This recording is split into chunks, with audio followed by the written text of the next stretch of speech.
Ang Pilipinas, na may mga world-class waves, ay naging isang pang-akit para sa mga surfer mula sa lahat ng sulok ng mundo.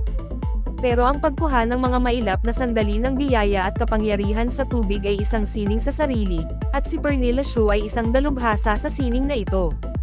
Nakabase sa Siargao, isang paraiso para sa mga surfer at mga naghahanap ng pakikipagsapalaran, si Pernilla ay naging isang kilalang figure sa masiglang kultura ng surfing ng isla, na kinukuha ang kakanyahan nito sa pamamagitan ng kanyang nakamamanghang photography. Ipinanganak noong December 6, 1985, si Pernilla ay isang Swedish photographer, drone pilot, at atleta na ang buhay ay umiikot sa karagatan. Una niyang minarkahan ang kanyang pangalan bilang isang underwater photographer, na kinukuha ang kagandahan at misteryo ng ilalim ng dagat. Pero ang kanyang pagkahilig sa karagatan ay humantong sa Siargao, kung saan siya lumipat sa surf photography, na idokumento ang natatanging kultura ng surfing ng isla na may matalas na mata at isang artistikong sensibility.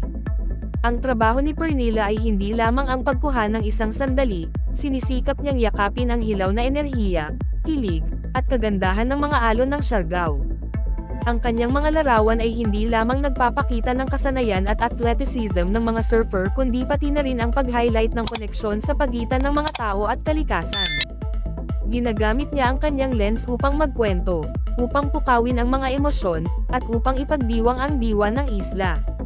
Higit pa sa kanyang trabaho sa camera, si Pernilla ay tumataas sa langit bilang isang drone pilot, na kinukuha ang mga nakamamanghang aerial shots ng baybayin ng Siargao, ang mga nagbabagong alon, at ang masiglang buhay na dumadaloy sa isla.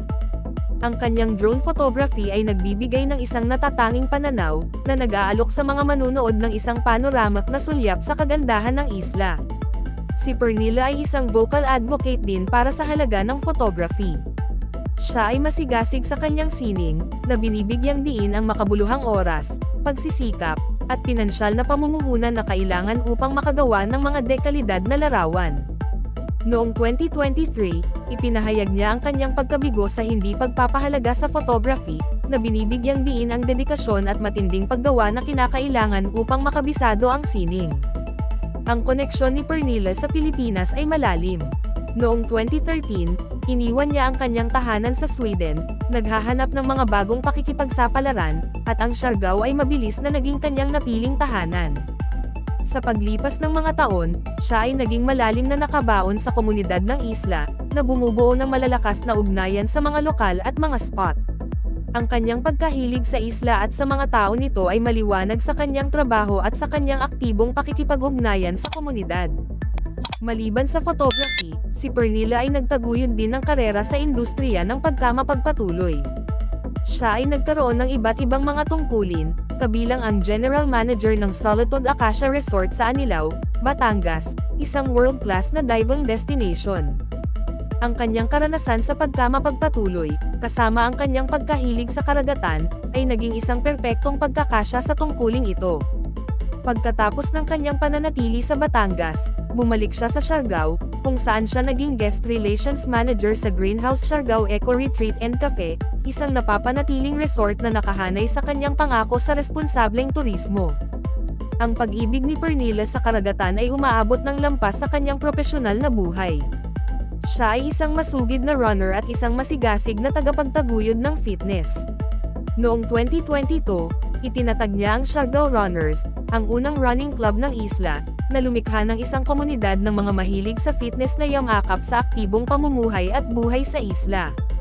Madalas siyang makita sa kanyang running gear, isang patunay ng kanyang pangako sa isang malusog na pamumuhay. Ang kanyang social circle ay sumasalamin sa kanyang masiglang personalidad at ang kanyang dedikasyon sa kanyang komunidad. Kinuhanan niya ng larawan ang maraming mga kilalang tao, kabilang sina Dennis Trillo, Ella Pangilinan, Gretchen Pulido, at Jeneline Mercado, na madalas na kinukuhanan niya sa panahon ng kanilang mga pakikipagsapalaran sa ilalim ng dagat. Ang kanyang pagkakaibigan kay Andy Eigenman at Filmar Alipayo ay nagsimula noong 2020, nang makuhanan niya ng larawan ang kanilang underwater engagement. Siya rin ay nagsisilbing godmother sa kanilang anak na babae, si Lilo. Gayunpaman, ang pagkakasangkot ni Pernilla sa kamakailang kontrobersya na nakapalibot sa di umano'y paghihiwalay nina Andy at Filmar ay nagdala sa kanya ng hindi kanais-nais na atensyon. Ang mga pampublikong akusasyon ni Andy at ang kasunod na online backlash ay naglagay kay Pernilla sa pansin ng lahat, na nagudyok sa kanya na i-deactivate ang kanyang Instagram account at tugunan ang kritisismo na kanyang hinarap. Humingi siya ng kabaitan at pag-unawa, na binibigyang diin ang tao na nagiging biktima ng online vitriol at binibigyang diin ang kahalagahan ng pag-alam sa buong kwento bago maghatol.